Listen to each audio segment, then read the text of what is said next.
Ajarkan anak-anak kita fardu kifayah. Makanya sekarang Pak DPR, kami bersyukur sama DPR kita di kabupaten dari 2008 sampai sekarang ada 59 dai kabupaten Pak yang dianggarkan oleh pemerintah daerah, anggaran APBK diutus ke kampung-kampung. Inilah tugas kami Pak, mengajarkan orang yang nggak bisa berwudu, mengajarkan orang yang nggak bisa sholat. Maaf Pak, saya dai dari 2008 sampai sekarang. Saya banyak mendapatkan orang yang nggak sholat bukan karena nggak mau Pak, tapi tidak tahu berwudu Bapak Ibu yang saya muliakan. Ada orang yang saya dapatkan, kenapa Bapak nggak sholat? Saya pingin kali sholat Pak, tapi berwudu pun saya tidak tahu. Datang dai diajarkan, yang nggak tahu mandikan emaknya diajarkan, yang nggak bisa baca Quran dituntun dari Iqra sampai Quran. Bapak Ibu yang dirahmati Allah, mudah-mudahan orang-orang yang berperang menganggarkan anggaran pemerintah untuk membantu agama dimudahkan urusan dunia akhirat oleh Allah. Amin ya rabbal alamin. Di Bapak Ibu yang dirahmati Allah, ajarkan anak-anak fardu kifayah nih Pak. Udah banyak pengalaman, bapaknya meninggal, emaknya meninggal, mandiin jenazah pun anaknya nggak ngerti, ngapani nggak ngerti, nyolatkan nggak bisa, mikul jenazah juga nggak mau, terima jenazah dalam kubur juga nggak mau. Itu anak apa yang kayak gitu tuh Pak? Anak apa itu namanya Bu? Nak monyet namanya itu Bapak Ibu yang dirahmati Allah. Nyolatkan nggak bisa, mandiin nggak bisa. Kita itu kalau mati bapak emak yang paling abdol dalam hukum, semua hukum. Kalau mama mati, bapak meninggal, yang paling abdol memandikan jenazah kan keluarga, terutama anak-anak. Saya tuh Bapak Ibu di kampung suka mandi jenazah juga Pak. Kita kalau mandikan jenazah, maaf ya Bu Pak, itu dubur kan kita colok Pak dengan jari kita Pak ya. Ada yang 1 cm, ada yang 2 cm. Tujuannya nyolok dubur mayat itu ngapain Pak? Agar memastikan toharonya betul-betul suci Pak. Bayangin kalau bapak yang meninggal yang nyolok dubur tetangga. Tetangga pun pernah ribut gara-gara bakal kapas ke tanah Pak. Yang nyolok dubur kita Pak, nggak sedih bapak kita itu. Tapi kalau yang nyolok dubur anaknya, tersenyum jenazah emak dan ayah. Bangga tuh. Yang nyentuh kemaluanku anakku ya Allah, yang bersihkan anakku ya Allah, yang nyolatkan anakku, yang ngapani, yang doakan, yang nguburkan semua anakku. Bangga orang tua kita. Kalau jenazah kan gampang ya Bapak Ibu. Kalau di kampung saya nggak pakai ruku, di sini pakai Bu. Oh sama kalau begitu. Berapa rakaat Bu sholat jenazah? 5. Nggak pakai ruku, nggak pakai rakaat. Kalau jenazahnya laki-laki, itu imamnya berdiri di rentang kepala, antara kepala. Kalau perempuan di dekat pusat ataupun tengah. Sholat jenazah paling gampang di dunia Pak, cuman 4 takbir. Takbir yang pertama Allahu Akbar, langsung masuk rukun, baca surah Al-Fatih. Takbir yang kedua Allahu Akbar, baca sholat. Takbir yang ketiga baca doa. Kalau jenazahnya laki-laki, domirnya hu, Allahumma ghfir lahu warhamhu wa'afihi. Kalau jenazahnya perempuan, domirnya ha, Allahumma ghfir laha. Mak terbaring, bapak terbaring, yang jadi imam adalah anaknya. Mak kita bilang ya Allah, yang mandikan anakku ya Allah, yang nyolatkan anakku. Bahagia kali mak dan ayah kita yang jadi imam anaknya. Baca doa laki-laki hu, kalau perempuan doanya ha domirnya. Kalau bencong Allahumma firlahu warhamhu. Tengok kelaminnya Bapak Ibu. Kalau laki-laki hu, kalau perempuan ha. Takbir yang keempat Allahu Akbar, baca doa lagi Allahumma fir, Allahumma la tahrimna ajrahu. Salam kanan, salam kiri, istighfar. Ada yang bawa, ada yang langsung doa. Setelah itu selesai. Gampang kok sholat jenazah, gak ada yang susah sholat jenazah. Setelah itu jenazah diapain Bapak Ibu? Dibawa ke tempatnya. Apa nama kendaraan yang paling enak bagi orang mati? Cuman satu, namanya kerendah. Kampung-kampung rata-rata Bapak Lun, kerendahnya bekarat Pak, kecuali dapat aspirasi dari Pak Saiful. Harus English. Orang yang paling enak mati, kendaraannya cuman kerendah. Begitu hidup ganti-ganti mobil, Avanza, dari Alphard, dari Innova, terakhir Al-Fatihah. Selesai Pak. Nggak ada yang dibanggain Pak. Kalau jenazahnya orang baik, dia teriak tuh, cepat cepat antarkan aku ingin berjumpa dengan Allah kekasihku. Maka sunnahnya kalau ada orang meninggal nggak boleh dilama-lamain, segerakan dikubur, tapi kondisional Pak. Kalau jam meninggalnya 3 malam, siapa yang korek kubur jam 4 pagi? Kondisional juga, maksudnya jangan dilama-lamain. Karena ada kasus bapaknya meninggal jam 6 sore, nguburnya jam 12 siang, karena nunggu anaknya pulang dari Jakarta. Anaknya nelpon, siapa yang berani ngubur mamaku, aku tuntut ke pengadilan. Aku masih sampai Besitang, nunggu anaknya nggak nyampe-nyampe berjam-jam. Pak Imam jadi korban, nunggu jenazah, nunggu anaknya nggak ngarit, mati semua kambingnya di kandang Pak. Makanya kalau udah sakaratul maut, sunnahnya keluarganya dihubungin, bang, baliklah bang, mak udah parah kali ini bang, baliklah bang, mak udah parah, bapak udah parah bang, nanti apa nggak nengok mak nyesel. Kalau meminta maaf, mak minta maaf lah, mama masih bisa dengar, bisa nengok. Ini kadang-kadang mamanya sakit nggak balik, mamanya udah parah nggak pernah nengok, mamanya meninggal mau dikubur, sibuk kita nunggu dia lagi nyampe dari Jakarta Pak. Begitu nyampe nangis, dibuka lagi kain kapan, itu maknya Bu Pak. Kalau bisa ngomong bilang sama anak, kepala otak lo lah, aku sakit kok nggak balik, mau udah meninggal mau udah datang, memang otak lo nggak ada. Untung mamanya nggak ngomong, Bapak Ibu yang dirahmati ya Allah. Kalau jenazahnya jahat dia teriak, woi mau ke bawah kemana? Aku diteriak-teriak, berontak-rontak. Yang mikul nggak denger. Saya nggak bisa bayangin kalau mikul jenazah itu Bu, teriak-teriak denger yang mikul. Kita campakkan terus itu. Kalau kau dari mandiin sibuk pula kau, teriak-teriak, berangkat kubur sendiri, mandi kau sendiri sana. Kita bawa Bapak Ibu yang dirahmati Allah. Habis itu ngapain lagi orang mati? Masukkan ke dalam kubur, sunnahnya keluarga. Baca doa, ada doanya, ada doa nerima jenazah dalam kubur. Apa doanya Pak? Allahumma barik lana fima razaqtana wa qina azabannar. Betul? Doanya gampang, bismillahi wa sunnati rasuli. Dengan menyebut asmamu ya Allah, aku mengikuti sunnah nabimu. Ambil jenazah, peluk Pak, tangan kiri di bawah, tangan kanan di atas, masukkan ke dalam liang lahat. Liang lahat ada 2, ada korek samping, ada korek tengah. Apakah yang tengah lebih dingin Pak? Enggak, cuman kultur tanah yang berbeda. Kalau keras tanahnya biasa korek samping, kalau lembek korek tengahnya agak nggak runtuh. Masukkan jenazah, selesai semuanya, ambil papan ditutup. Setelah papan ditutup, turunkan tanah pelan-pelan, gak cukup ditumpuk-tumpuk. Ambilkan cangkol, dipukul-pukul, gedebang. Ambil batu nisan. Dalam nisan yang tercatat mana ada wakil ketua DPR dicatat gak emengan kuno Pak. Yang dicatat Polan bin Polan hingga tanggal sekian, bulan tanggal sekian, selesai.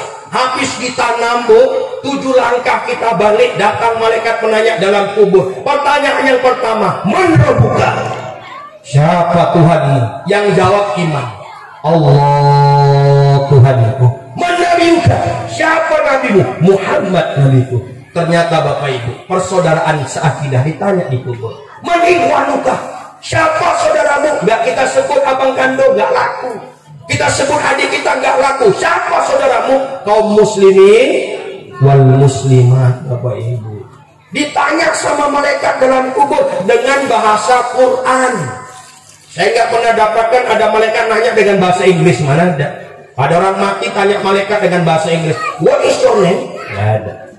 Mayat jawab, how do, apa Bu namanya kalau dalam bahasa Inggris itu, how do you do? Nah, mayatnya cuma bahasa Arab, nggak bisa juga malaikatnya dengan bahasa Inggris. Oleh karena itu Bapak Ibu, ajarkan anak-anak bahasa Quran.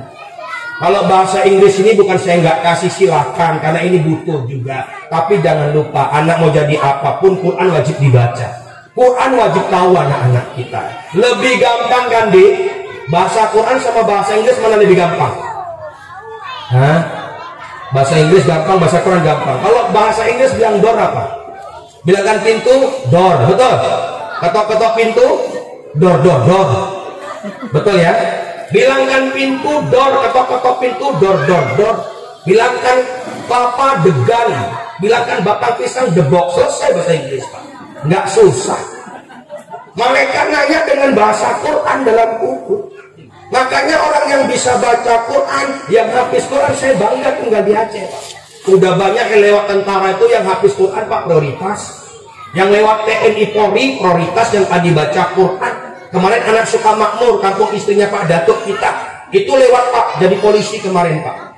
Hafiz Quran 30 juz, itu anak buahnya Sahroni yang di kampung dalam.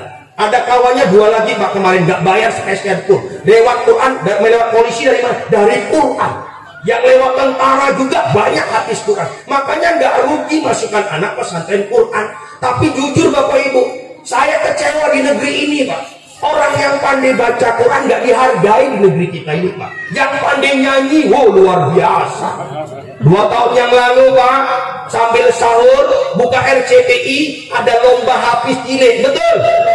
Juara 1 namanya Musa 30 juz. Juara 1 di negeri kita, ditontonkan di TV, hadiahnya cuma 10 juta. Juara 1 nyanyi joget-joget, Akademi Indosiar berapa hadiahnya Bu?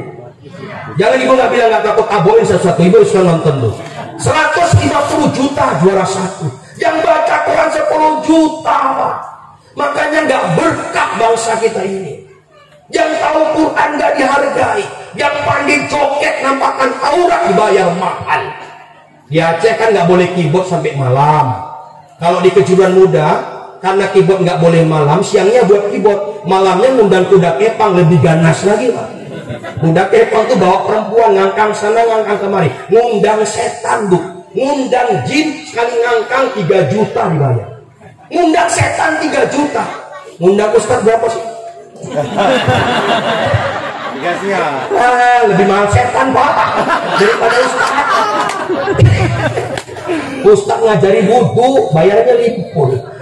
Setan nampakkan orang 3 juta lah. Ya Allah, nggak berkah negeri ini. Panitia tambah panitia. Ngajar TPA, ngaji TPA 5.000 sebulan, 5 bulan nggak bayar-bayar. Mak, udah 5 bulan nggak bayar ngaji. Maknya merepek. Kau cuma ngaji AA babak apa? Nggak ada nambah. Paling mau ngaji bisa macam orang Cina nak. Macam mana ngaji Cina mah? Ada TH, ya ada TH. Hai, itu aja yang nggak bisa. Ngajar ngaji 5.000, 5 bulan nggak bayar-bayar. Maka guru ngaji di kampung ini nggak kurus-kurus Pak. Betul. Beringus-ingus dicium sama guru ngaji. Killernya di sini yang ngelapin guru ngaji. Kalau mau nonton keyboard, oh bersih kurang bersih, cantik kurang cantik, betul Pak? Nggak berkah. Coba tengok tim marhaban di kampung-kampung, kasihan kali nasibnya Pak. Anak kita nikah, kita undang tim marhaban. Di kampung saya Bu, tim marhaban tuh nggak ada yang 7, rata-rata 11-12 orang. Ya kan Bu?